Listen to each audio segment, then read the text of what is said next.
Au nom du Père et du Fils et du Saint-Esprit. Amen. Frères et sœurs dans le Christ, frères et sœurs dans l'humanité, qui que vous soyez, croyants ou non, nous prions pour vous, pour que vous soyez protégés contre toute maladie. Seigneur Jésus, exaucez. Sura barche, alon barche aleichu, shlomo shenul kulchu, arkabuna deiro Samuel, Mebelchika ou konode to suret orthodoxaito, comme ça le kuleichu matoutu. Shlomo shenul kulchun. Amen. Aujourd'hui, nous allons parler de la discipline. Comment être discipliné, avoir la discipline, c'est-à-dire l'ordre dans sa vie.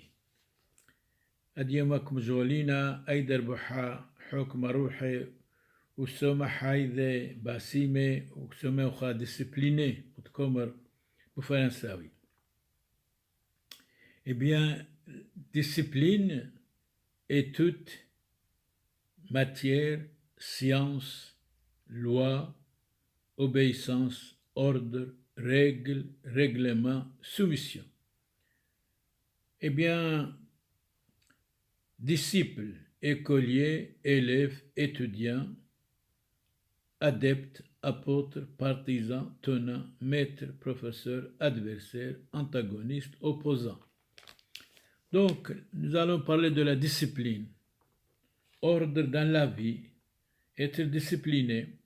Le contraire, c'est l'anarchie, désordre, indiscipline. Discipliner, assujettir, dompter, dresser, éduquer, élever, former, plier, maîtriser.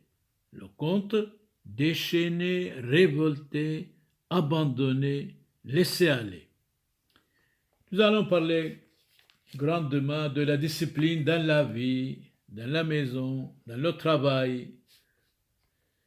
La discipline, selon le dictionnaire de l'Académie française, tome 1er, page 550, instruction signifie aussi règlement, ordre, règle de conduite commune à tous, ceux qui font partie d'un corps, d'un ordre, être discipliné. Eh bien, un savant, Caton, disait: il faut mieux être vieux, écolier, que jeune ignorant. Même si nous sommes vieux, nous devons avoir la discipline, la sagesse, l'étude. Voilà, Caton nous dit, mort 149 avant Jésus-Christ. Qu'est-ce qu'il nous dit, Caton? Il vaut mieux être vieux, écolier, que jeune ignorant. On a dit, l'ignorance, c'est une maladie vraiment.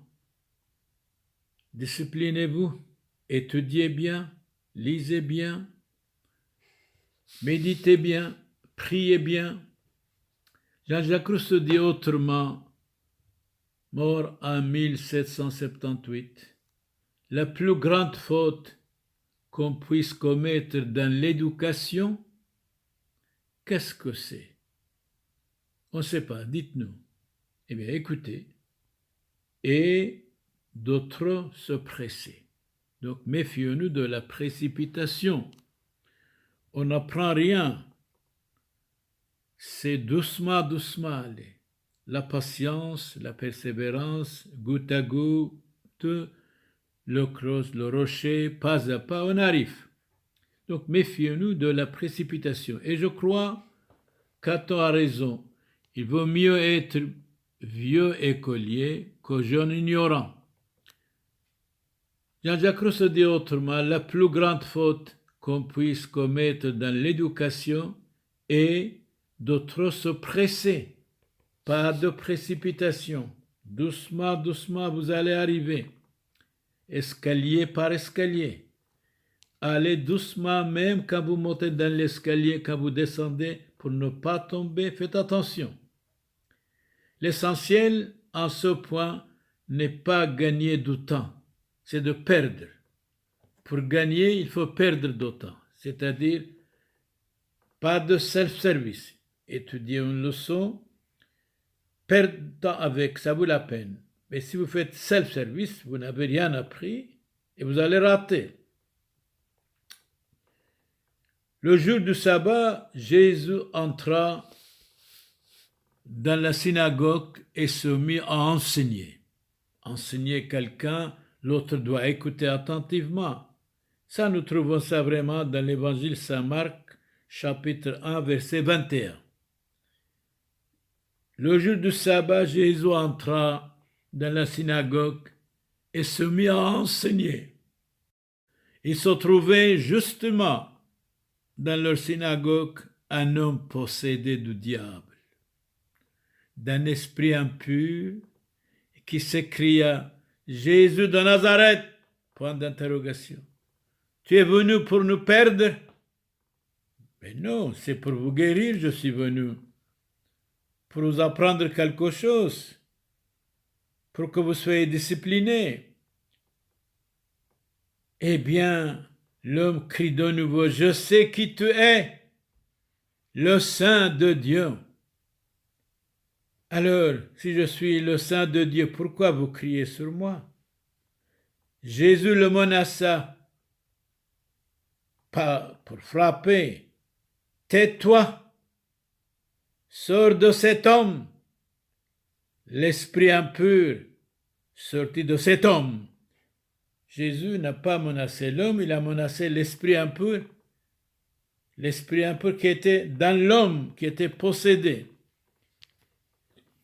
Le jour du sabbat, Jésus entra dans la synagogue et se mit à enseigner. C'est très important, enseigner, éduquer quelqu'un, former quelqu'un, discipliner quelqu'un. Ils se trouvaient justement dans leur synagogue. Synagogue, c'est nos amis juifs, ils prient dans la synagogue. Les chrétiens dans l'église, les musulmans dans la mosquée. Ils se trouvaient justement dans leur synagogue un homme possédé du diable, d'un esprit impur, et qui s'écria « Jésus de Nazareth, tu es venu pour nous perdre. Je sais qui tu es, le Saint de Dieu. » Jésus le menaça, « Tais-toi, sors de cet homme. » L'esprit impur sortit de cet homme. Donc Jésus chassait les esprits mauvais, chassait les satans. Beaucoup d'hommes sont possédés aujourd'hui, énormément, sont méchants, jaloux, curieux, colériques, arrogants, orgueilleux, invraisemblables. La discipline de la conduite s'exerce de deux manières, par les mœurs et par l'étude. Bossuet dit autrement, bien sûr nous devons avoir de bonnes mœurs, nous devons étudier bien, certainement. Toute la doctrine des mœurs tend uniquement à nous rendre heureux. Mais si nous perdons nos bonnes mœurs, on devient incroyant, même méchant, incrédule. Certainement, toute la doctrine des mœurs tend uniquement à nous rendre heureux. Saint Paul dit autrement, 1 Corinthiens chapitre 15, verset 33, « Ne vous y trompez pas, mes amis, les mauvaises compagnies corrompent les bonnes mœurs. » Mais oui, dites-moi avec qui tu parles, je te dirai qui tu es. Si vous êtes avec un alcoolique, vous allez être alcoolique. Doucement, doucement, vous allez être influencé par lui. Si vous êtes endrogué, vous allez être endrogué, vous allez être influencé par lui. Si vous vivez avec un qui fume la cigarette, vous allez être comme lui, doucement, doucement. Ce n'est pas pour rien quand le savant nous dit, le philosophe dit, dites-moi avec qui tu parles, je te dirai qui tu es. On est influencé souvent par les hommes qui ne sont pas honnêtes, qui ne sont pas disciplinés, qui ne sont pas loyaux. Saint Antoine dit autrement, mort en 1231, le but qu'on se doit proposer dans l'étude, c'est la gloire de Dieu. C'est le salut du prochain. sa propre édification. Nous devons nous instruire et nous devons aimer Dieu et le prochain comme nous-mêmes. Jésus nous a commandé dans le Saint-Évangile.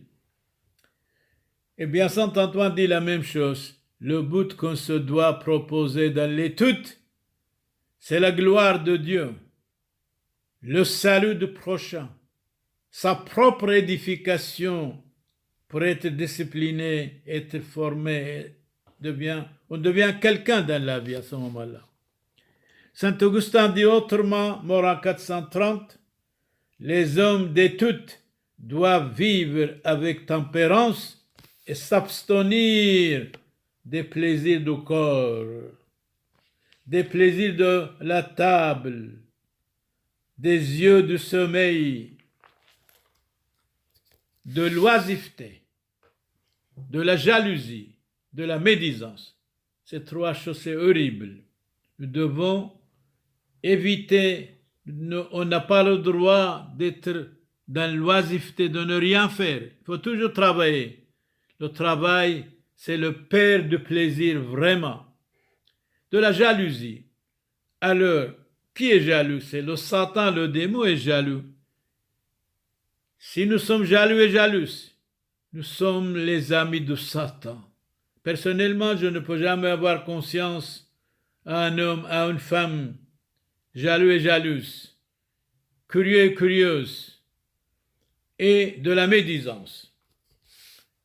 Un homme va entrer dans une maison de quelqu'un et tout de suite, le maître de maison, il critique, il fait médisance contre les autres.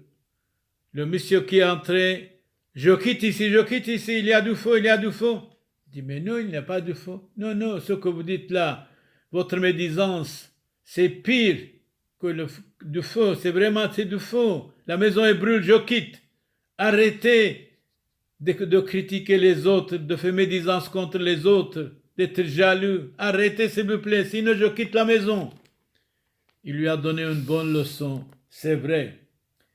Et tandis que nous autres, nous pourrions dire, allez, continuez. Eh bien non, le monsieur a dit, je sens la maison est brûlée, je dois quitter, parce que vous critiquez les autres. Il a appris une bonne leçon, n'est-ce pas? Les hommes d'étude doivent vivre avec tempérance et s'abstenir des plaisirs du corps charnel, des plaisirs de la table, des plaisirs des yeux, de la jalousie, de l'oisiveté, de la médisance. L'étude de la vérité n'est interdite à personne. C'est une occupation louable. Être vrai, étudier la vérité. La haine impuissante se soulage, vous savez par quoi? Ce n'est pas par les médicaments, absolument pas. Alors par quoi dites-nous? La haine impuissante se soulage par la médisance. C'est vraiment honteux. Le médisant divise les amis. Mais la zizanie entre les amis, il est écrit dans la Bible, Proverbes chapitre 16, verset 28. Victor Hugo, mort en 1885, dit autrement, « Certaines personnes sont méchantes. » Et pourquoi? Par besoin de parler, de dire n'importe quoi. Ce n'est pas sérieux. Mais oui, que voulez-vous? Les gens mal éduqués sont comme ça. Thalès, mort en 547 avant Jésus-Christ. La chose la plus difficile, qu'est-ce que c'est, vous savez? Non, dites-nous. Mais écoutez, je vois, vous êtes distrait. La chose la plus difficile dans la vie, c'est de nous connaître nous-mêmes. Et la plus facile, c'est médire des autres, c'est-à-dire la médisance. Connais-toi toi-même, vous allez connaître l'univers. De quel droit de critiquer les autres? De quel droit? Massignon dit ceci, mort en 1742, la médisance est un feu dévorant qui brûle la maison et les personnes et tout ce qui touche. La médisance est un feu dévorant qui flétrit tout ce qu'il touche. Méfions-nous d'être médisants, surtout pas. À l'anus de Rupe, la discipline est la fille de la justice. Nous devons être justes nous tous et juger justement les choses, les événements. On n'a pas le droit d'avoir le parti pris ou d'être injuste. Bonaventure dit autrement, mort en 1274, c'est un grand saint, la justice est la vertu fondamentale de la société humaine et de la vie commune. Certainement, vous avez raison.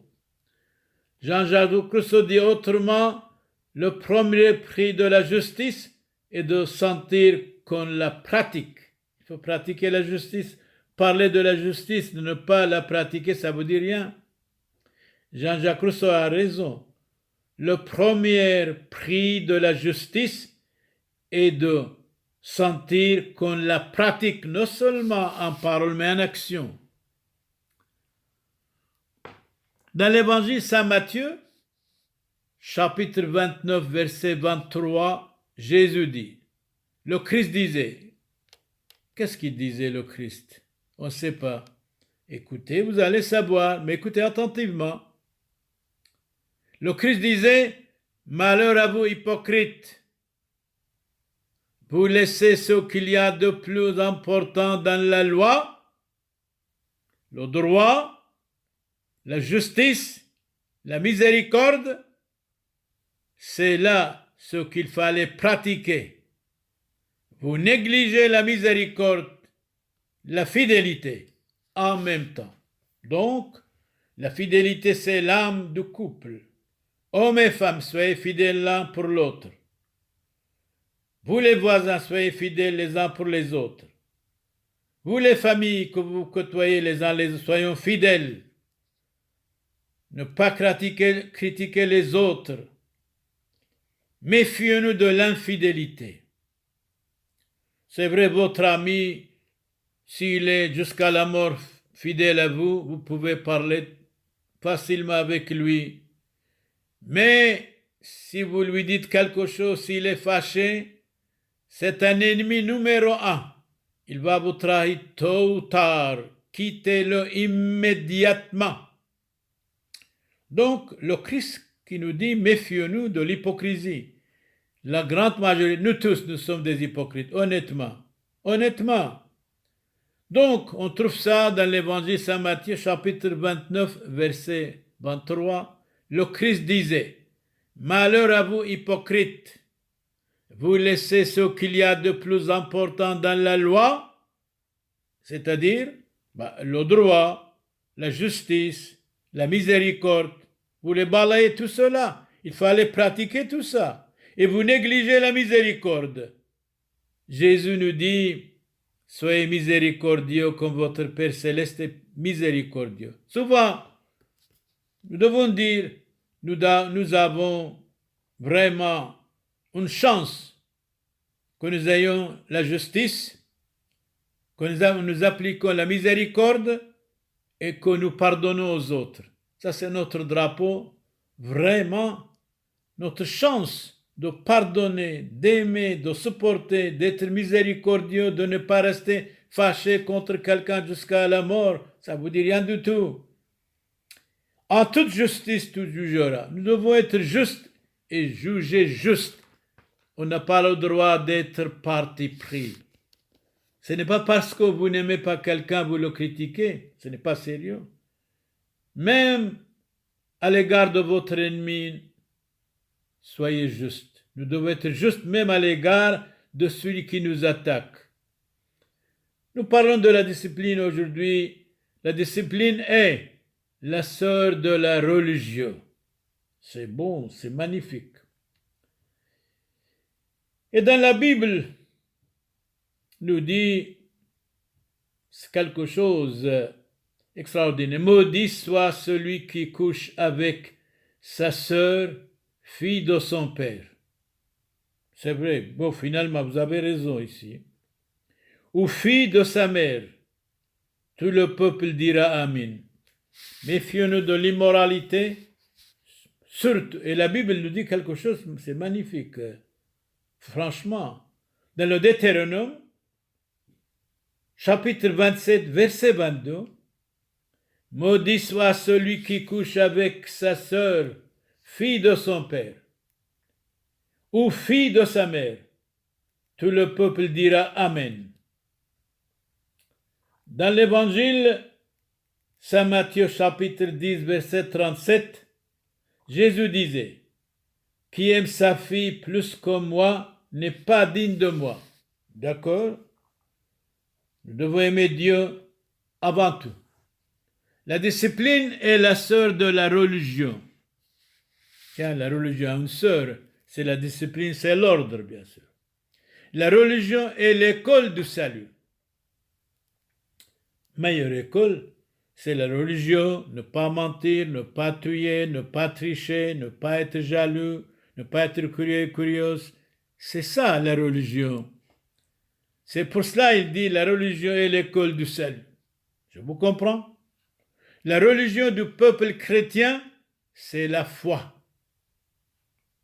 La foi, dit Saint Jérôme, mort en 420, la religion du peuple chrétien, c'est la foi. Ayez la foi. Ne perdez pas la foi. N'oubliez pas la foi de vos ancêtres, de tous les saints et saintes de Dieu. Saint Jacques, chapitre 1, verset 27, nous dit autrement, la religion pure et sans tache devant Dieu le Père consiste à visiter qui? Les malheureux, les orphelins, les veufs, dans leur affliction et à sauvegarder des souillures du monde. C'est vrai, nous devons estimer vraiment les orphelins et les veufs. On n'a pas le droit de les critiquer. Ça, c'est Saint Jacques nous conseille vivement, et de sauvegarder des souillures du monde.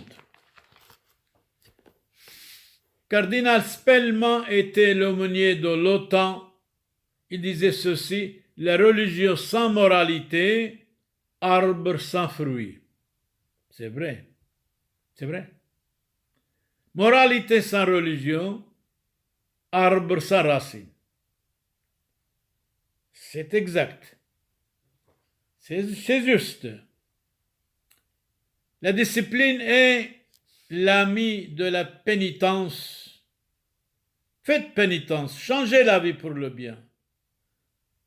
La discipline est l'ami de la pénitence, la destruction du vice, la restauration des vertus, le propre des démons, la joie des anges, le remède des pécheurs. Pécheurs, convertissez-vous. Jésus vous appelle dans l'évangile Saint Matthieu chapitre 9 verset 13. Je ne suis pas venu pour des justes, mais pour les pécheurs, pour leur conversion. La pénitence porte partout le contentement. Franchement, quand tu fais la pénitence. Dans Saint Marc chapitre 1 verset 15, Jésus disait, le temps est accompli, repentez-vous, croyez à l'évangile. C'est tellement bon. C'est pendant ce premier semaine du carême. Repentez-vous, croyez à l'évangile. La discipline est la médecine de tous. Cicéron dit autrement, confiez à un bon médecin le soin de votre corps. Lorsque le médecin cesse de soigner le malade, c'est qu'il désespère de lui. Pour tous les malades, qui que vous soyez, nous demandons à Dieu Tout-Puissant que vous soyez guéris, que vous soyez protégés. De temps en temps, les malades viennent chez moi, je les envoie immédiatement, après avoir prié, chez 3 médecins. C'est très important. très, très important de visiter toujours 3 médecins. Donc, confiez à un bon médecin le soin de votre corps. Lorsque le médecin cesse de soigner le malade, c'est qu'il désespère de lui. Médecin, guéris-toi toi-même. Ne désespérez pas. Ne désespérez pas. Il y a toujours l'espoir. Saint Ambroise, mort en 397, nous dit autrement, le premier effet de la discipline doit être d'éloigner du mal, d'éloigner du vice, chasser le vice de soi. Et second, de faire naître la vertu, la sainteté, la beauté.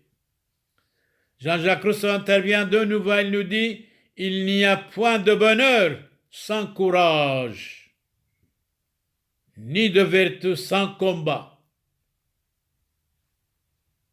Combattre le mal, avoir le courage. Il n'y a pas de bonheur sans courage. Le courage amène aux étoiles. Le bonheur ne consiste pas de satisfaire ses passions, ses bêtises, sa jalousie, sa haine, c'est de vaincre. C'est ça le bonheur. 1 minute de sainteté, ça vous vaut le monde entier. Vraiment. La vertu est la santé de l'âme, dit Joubert, mort en 1824. La vertu est la santé de l'âme. Ne négligez pas la discipline du Seigneur. Elle reprend avec sévérité, mais elle corrige avec douceur. Et qui dit ça? C'est saint Ambroise, mort en 397. Ne négligez pas la discipline du Seigneur. Elle reprend avec sévérité, mais elle corrige avec douceur. Venez à moi, je suis humble de cœur, Jésus disait. Saint Bernard dit autrement, mort en 1153. La négligence dans les plus petites choses est un obstacle pour les plus grandes. Donc, quand vous volez quelque chose de simple, mais vous êtes capable de voler de grandes choses aussi. De ne pas commencer à aller vers les petites choses qui sont dangereuses. La négligence dans les petites choses est un obstacle pour les plus grandes. Saint Jacques Chrysostome dit autrement, mort en 407, la négligence est la seule cause de notre perte. Saint Augustin arrive vite, nous dit, toute discipline, quoiqu'elle paraisse simple et facile à apprendre, a besoin d'un docteur ou d'un maître, d'un professeur. C'est bien, c'est vrai. Tout ce qui est facile et vulgaire, c'est le difficile a de la qualité. Saint Jérôme, mort en 420, dit autrement, les docteurs de l'Église instruisent le peuple comme des pères et des mères. Père par l'autorité, mère par la tendresse. Et vous les enfants, écoutez votre père, écoutez votre mère. Et vous, père, mère, éduquez bien vos enfants, instruisez-les moralement, religieusement, civilement, spirituellement, et certainement, ils vont vous imiter. Dans l'évangile, Saint Jean, chapitre 13, verset 13, comprenez-vous ce que je vous ai fait? C'est Jésus qui parle. Comprenez-vous ce que je vous ai fait? Point d'interrogation. Vous m'appelez le Maître et le Seigneur, et vous dites bien, car je le suis. Si donc je vous ai lavé les pieds, moi le Seigneur et le Maître, vous aussi vous devez vous laver les pieds les uns aux autres. Je vous ai montré un exemple. Jésus lava les pieds de ses disciples. De ses disciples. C'est la tradition. C'est dans l'évangile. Il ne faut pas aller dans les prisons hypocritement laver les pieds des prisonniers soi-disant. Non, non, non. Ce n'est pas hypocrisie. Honnêtement, non. C'est une hypocrisie. Franchement, oui. C'est pour montrer aux gens, vous voyez, je suis humble. Non. C'est une grande hypocrisie. Jésus a lavé uniquement les pieds de ses disciples, de ses apôtres, parce qu'il leur a donné un exemple de l'humilité. C'est ça. Si vous allez en prison, vous lavez les pieds des prisonniers, ils ne vous imiteront jamais, ils resteront toujours, vous savez, tels qu'ils sont certainement. Jésus était à table dans la maison, or beaucoup de pécheurs avaient pris place avec lui et avec ses disciples. Bien sûr, pour se convertir, ils sont venus. Pourquoi pas? À cette vous, les pharisiens dirent à ses disciples, regardez, regardez, pourquoi votre maître mange-t-il avec les pécheurs? Jésus, qui avait entendu, dit, ce ne sont pas les bien portants qui ont besoin de médecins, mais les malades. Donc ici, Jésus, il considère les pécheurs des hommes et des femmes malades. Allez apprendre ce que signifie « je veux la miséricorde et non le sacrifice ». Nous trouvons ça dans l'Évangile, chapitre 9, verset 10. Chapitre 9, verset 10. Jésus était à table dans la maison, or beaucoup de pécheurs avaient pris place avec lui et avec ses disciples. À cette vue, les pharisiens dirent à ses disciples, Hé, pourquoi votre maître mange-t-il avec les pécheurs? Jésus, qui avait attendu, tout de suite, il intervient et dit, ce ne sont pas les bien portants qui ont besoin de médecins, mais les malades. Donc, un pécheur, Jésus le considère malade et il veut sa guérison. Et Jésus ajoute, allez apprendre ce que signifie « je veux la miséricorde, monsieur, et non le sacrifice ». Je suis venu pour les pécheurs.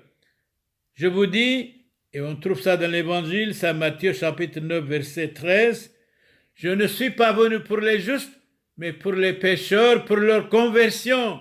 Pécheurs, convertissez-vous, venez, Jésus-Christ vous invite, qu'attendez-vous?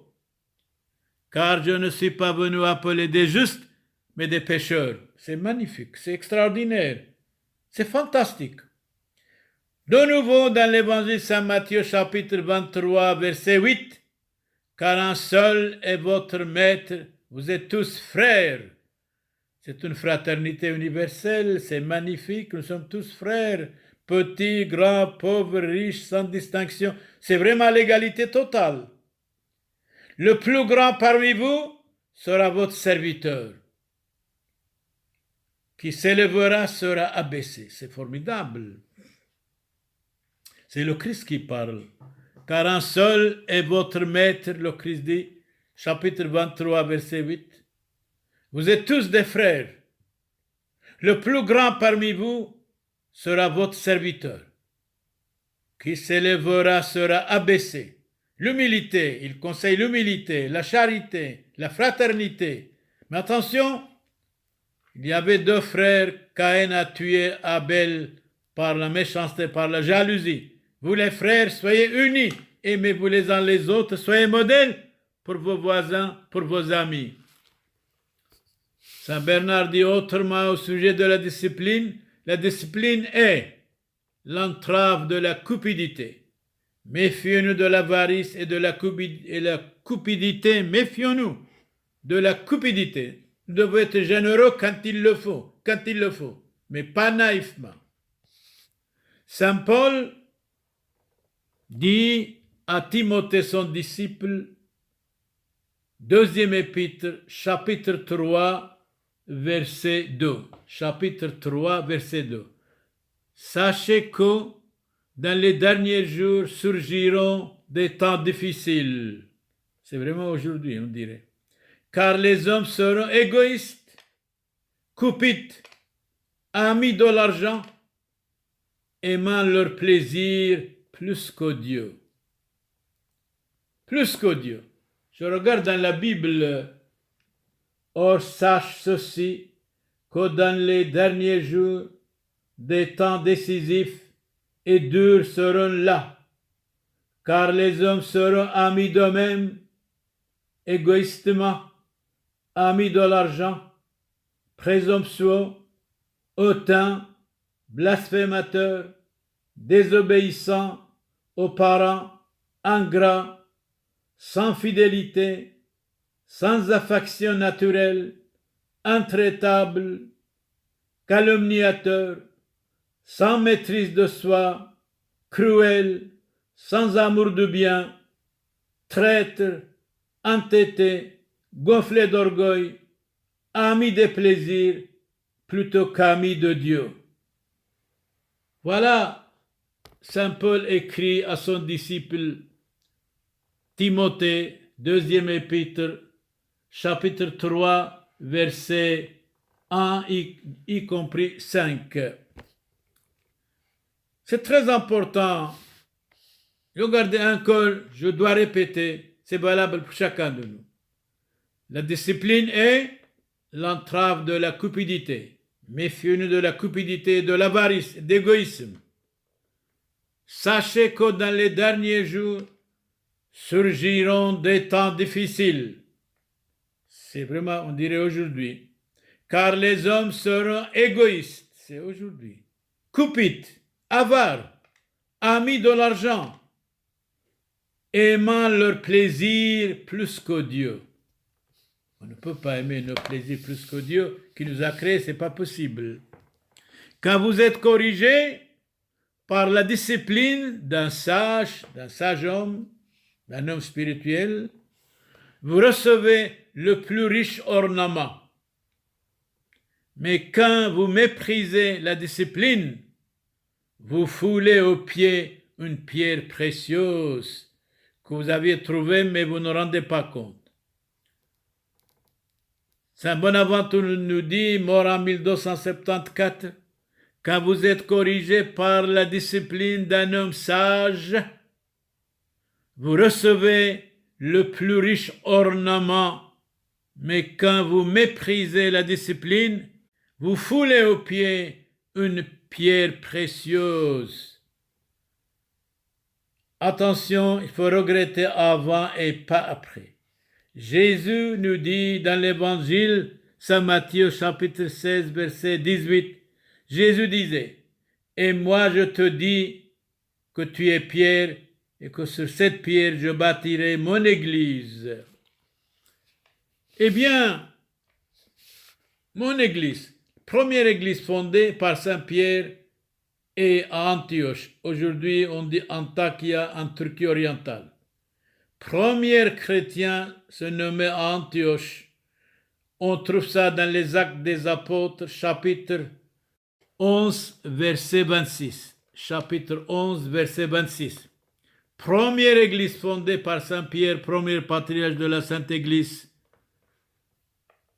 orientale, araméen, syriaque, a fondé cette église à Antioche. Et après, il vient à Rome pour convertir les Romains.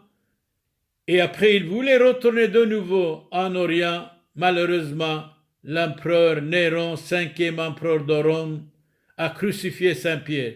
C'est pour cela les Romains disent c'est à nous. Il était visiteur là-bas, mais il a fondé la première église du monde du christianisme à Antioche, certainement le premier patriarche de la Sainte Église araméenne syriaque. Saint-Pierre, priez pour nous.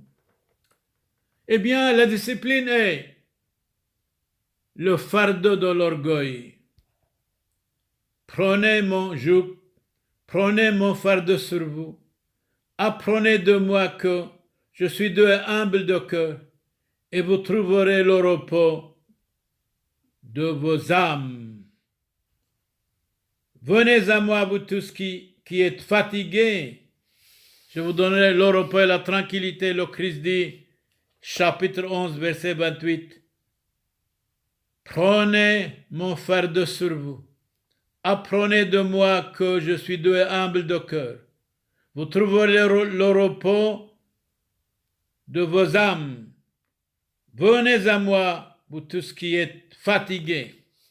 Saint Jacques Chrysostome dit autrement, je trouve vraiment Saint Paul un homme extraordinaire, un saint extraordinaire.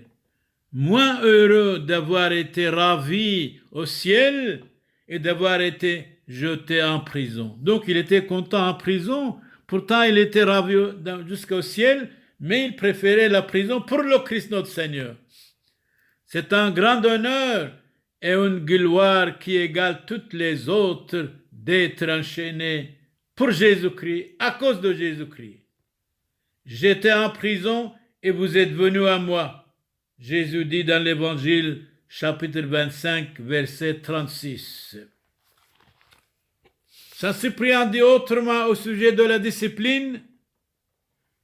La discipline est la gardienne de l'espérance. C'est bon. Espérez, ne désespérez jamais. C'est l'espoir qui empêche l'homme de se pendre. C'est Ovide qui dit ça, mort 43 avant Jésus-Christ. C'est l'espoir qui empêche l'homme de se pendre. Espérez, ne désespérez jamais. Charles Péguy dit autrement, Dieu dit, la foi que j'aime le mieux, c'est l'espérance. La foi que j'aime le mieux, dit Dieu, c'est l'espérance. Donc, espérez, ne désespérez jamais. Surtout pas. Saint Paul au Romain, il écrit aux chrétiens de Rome, chapitre 15, verset 12. En Jésus-Christ, les nations mettront leur espérance. C'est Saint Paul écrit aux chrétiens de Rome, chapitre 15, verset 12. En Jésus-Christ, les nations mettront leur espérance. C'est très bon. Maintenant, dit Saint Paul, 1 Corinthiens chapitre 13, verset 13. Maintenant, 3 choses demeurent. Dites-nous les 3 choses. On ne sait pas. Si vous allez écouter, je vais vous dire, croyez-moi, mais je vois vous n'écoutez pas. Maintenant, 3 choses demeurent. On vous écoute, je vous assure. La foi, l'espérance et la charité. Mais la plus grande, c'est la charité. La foi aussi, bien sûr. L'espérance aussi, bien sûr.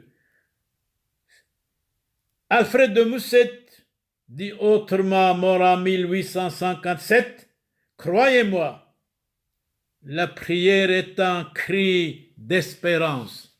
Espérez, ne désespérez jamais. Saint Cyprien, mort décapité 258, la discipline est, on parle de la discipline aujourd'hui, de l'ordre de discipline, être discipliné, le lien qui retient la foi. La discipline est le lien qui retient la foi. Prends courage, ma fille, ta foi t'a guéri, Jésus disait à une malade. Et cette femme fut guérie à l'heure même. Les compagnons de la foi sont la religion, la chasteté, la pureté, l'amour de Dieu et du prochain. C'est ça, la compagnie de la religion, les amis de la religion. Et de la foi sont la religion, la chasteté, la pureté, la charité, l'amour de Dieu et du prochain. La discipline est, encore ajoute Saint Cyprien, décapité en 258. On vous écoute. La discipline est le guide dans la voie du salut. Rien n'est plus utile à notre salut que l'amour de Dieu et du prochain. Dans Saint Luc, l'évangéliste, chapitre 2, verset 30, cantique de Siméon. Car mes yeux ont vu ton salut, que tu as préparé devant tous les peuples, la lumière pour éclairer les nations païennes. Quand Salomon, quand Siméon a vu le Christ, il a crié. Cantique de Siméon, car mes yeux ont vu ton salut, que tu as préparé devant tous les peuples, lumière pour éclairer les nations. C'est bien. Eh bien, Jésus-Christ a éclairé les nations. Les missionnaires, les disciples dans le monde entier ont ouvert les écoles, les hôpitaux, les cliniques, les universités, les dispensaires. C'est l'œuvre du christianisme, c'est la civilisation européenne. Européenne, ne trahissez pas la civilisation du Christ. Et le christianisme, à cause du christianisme, l'Europe a des universités, des hôpitaux, des collèges, des cliniques, des dispensaires, des savants, des militants, des combattants, des engagés, des missionnaires. Salomon, roi d'Israël, mort en 922 avant Jésus-Christ. La justice élève les nations. Très bien. Au lieu que le péché rend les peuples misérables. La justice élève les nations, au lieu que le péché rend les peuples misérables. Soyez saints, comme je le suis, Dieu nous dit. Honoré de Balzac, mort en 1850, nous dit, les peuples unis par une foi quelconque sont toujours victorieux. Les peuples unis par une foi quelconque auront toujours bon marché des peuples sans croyance, sans foi. Napoléon dit autrement, mort en 1821, la vraie sagesse des nations, qu'est-ce que c'est? On ne sait pas, dites-nous. Eh bien, la vraie sagesse des nations, c'est l'expérience. L'expérience passe la science, mais la science sans conscience, c'est la ruine de l'âme. Encore Jean-Jacques Rousseau nous dit, mort en 1778, l'expérience démontre que l'homme ne peut être vertueux sans la religion.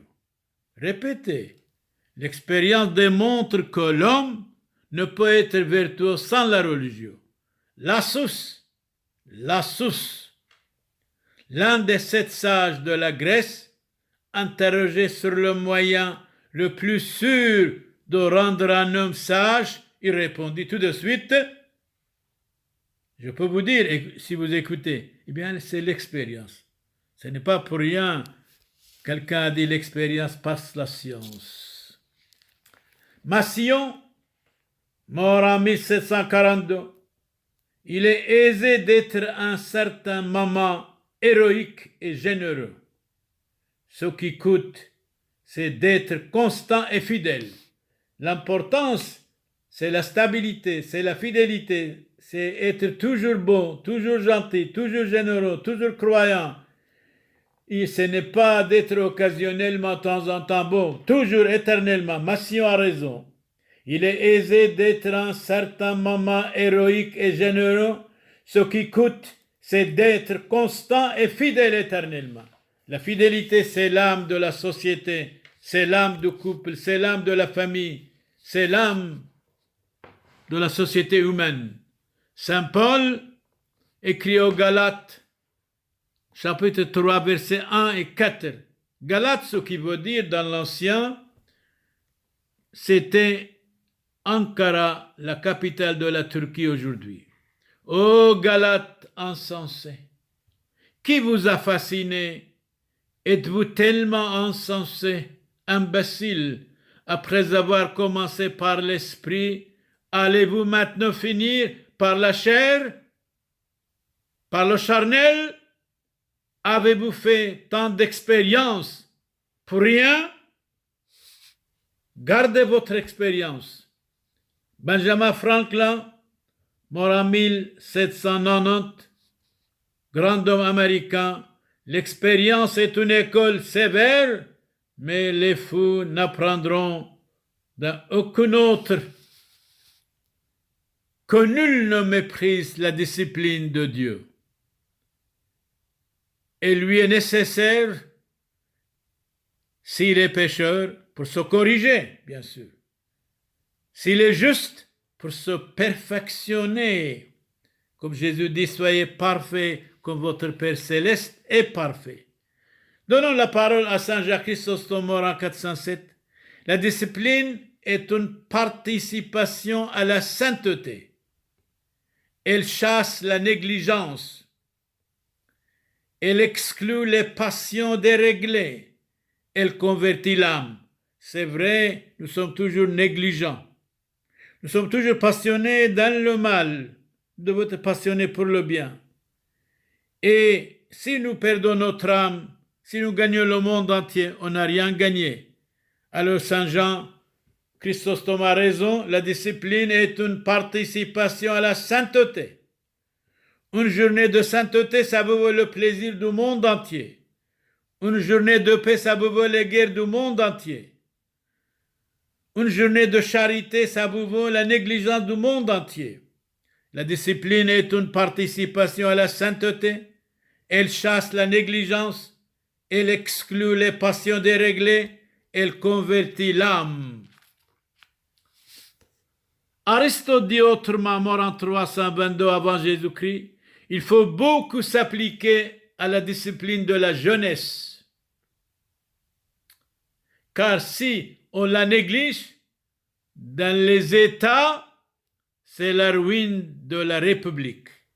Jeunesse, convertissez-vous. La jeunesse d'aujourd'hui est abandonnée complètement et négligée complètement et abandonnée à ses passions, à ses bêtises, à sa sexualité précoce et épidermique et passagère. Aristote a raison. Mort en 322 avant Jésus-Christ, il faut beaucoup s'appliquer à la discipline de la jeunesse. Car si on la néglige dans les États, c'est la ruine de la République. Aujourd'hui, c'est le cas en Occident, en Europe, vraiment. Eh bien, Antisphile, le principal objet de la discipline est d'éloigner la science du mal. Le mal, c'est l'ignorance, disait Sénèque. Cicéron dit autrement, le mal n'est autre chose que ce qui est honteux et diabolique, déshonnête, difforme, déshonorant. Eh bien, vous avez dit autrement, Cicéron, qui n'empêche pas le mal le favorise. Nous devons empêcher le mal qui est en nous, qui est dans la société, pourquoi pas? Mais nous devons aller vers le bien, vers la gentillesse. Cicéron, mort en 43 avant Jésus-Christ, sénateur de Rome, le mal n'est autre chose que ce qui est honteux, déshonnête, difforme, déshonorant. Saint Thomas d'Aquin dit autrement, il y a mal partout où manque la mesure, la bonté, la discipline. La discipline dans l'habit, dans le geste, dans la parole. Pourquoi pas? Eh bien, dernière parole de Saint Valérien, décapité 178, compagnon de Potin de Lyon, une ville en France. La discipline soit votre ami dans tous les actes de la vie. C'est exact. Si nous avons un ami, doit être éternellement jusqu'à la mort, ou bien l'amitié, ce n'est pas nécessaire. Si votre ami est fâché de vous parce que vous avez dit quelque chose qui ne lui convient pas, eh bien il devient numéro 1, ami et ennemi. Ne racontez pas vos affaires privées ni à votre ami, ni à votre ennemi. Parce que l'ami, s'il n'est pas pour toujours jusqu'à la mort, peut être un jour votre ennemi numéro 1, absolument. Saint Potin, aussi, mort en 1000, Saint Potin, mort 177, martyr, mort en prison, de la part de Marc Aurèle. Marc Aurèle, mort 180 après Jésus-Christ. Empereur romain, Marc Aurèle disait, les chrétiens sont des imbéciles, ils aiment leurs ennemis. Non, non, non, ils ne sont pas des imbéciles, sont vraiment des honnêtes gens. Ils aiment leurs amis. Parce que Jésus a dit, aimez-vous les uns les autres, aime ton prochain comme toi-même. Qui que vous soyez, frères et sœurs, dans l'humanité, dans le Christ, soyez protégés contre toute maladie. Seigneur Jésus, exaucez-nous. Abund bashmayo, nefqadashmoch, tithe malkuthoch, nehwes bionoch, aikanod bashmayo of baro, hablan lahmot sunqonan yaumono, wajbuqlan haubain wahtohain, aikanod dofhnan, jbaqan hayubain, lo ta'lan lissuno, elo fason men bisho, betul dilo chimalkutho, haylo tishbuhto, العالم علمين آمين Dominus vobiscum benedicat vos omnipotens Deus Pater et Filius Spiritus Sanctus indulgentiam absolutionem et remissionem peccatorum nostrorum tribuat nobis omnipotens misericors Dominus. Shalom lech Mariam maliath taibutho moran amech mbarachto at bneshi ومبارخو في رود بكرسخ موران يشوع مشيحو مرت مريم يولدا ثالوه آفيس حلوفين حاطوه هوشو وبشوعاث موتان آمين يولدا ثالوه بثلتو دو خرونخ البوركثو رحيقي والقريبة فانو شلوثون لينو دكري هبلح المونو لينو دمعق بويليلو بوبو لينود بيشوشو حقله تروذي ومنه بصلوثخ وبعوثخ راح منهون علين هاليلويا سلوثخ تعذر لون سرين برخيف وشون بشلومو أحاي حبيباي كاذ مقعلين نخل طيبوثو والرحمة دتليثو يوثو قادشتو ومشابحتو عم زوده وبركوثو دان سبتون من مدبحم حسيونو دموريو راحيقة عم قريبة حاي عميثة فريقاي بصليبة زاكويو دموريو وطبيعاي برشمود معموديثو قادشتو دهيت حاسة حو بيكون وتجبق بصوريكون وتنحرو حوثو دعاني ذيكون وينو عبدو محيلو حاطويو إثحنين وثعادر بياسلاو ثخون فشون بشلوم سريون برخة كاث حذيتون روزيتون وعلاهم حيلو صلاو قالوا برخة لسريو كله تولي كايوي قالوا ما نحي تولي عنيدة دنقيلي محياني هون بملكثو دشمايو وتولي استبعلت بوبي يعني دجمن وسومو شلومو أعميخو وما دجمنثخو وما جيرانثخو واو طوي أما نعيمثخو إيكالو بوبيتو لازم محترموت الله ويحموثو ويكالو دروح من حذوذي وعلوه بشما بلخو شينو وشلومو ولو حسودثو بينو ثيخو ولم دقلوتو الحذوذي ولو علينا وعلوه بشما هاوتكم داقلستي علوهم بار خالي وبيل شينو شلومو وكورح منا لمتو اتروي سريوين برخي هركي أبونا دايرو سامويل من بلجيكا كبال خوشينو شلومو كونو ديتو سوريتو أرثوذكسيتو تودي الكل آمين. Ici Monseigneur Charles Clément Boniface dit Père Samuel, prie pour vous, qui que vous soyez croyant ou non. Allons bar خلا سيريو كله هيكوتون بشمو دابو ودابرو روحو قاديشو هوشو أبخو الزبان العالم علمين آمين.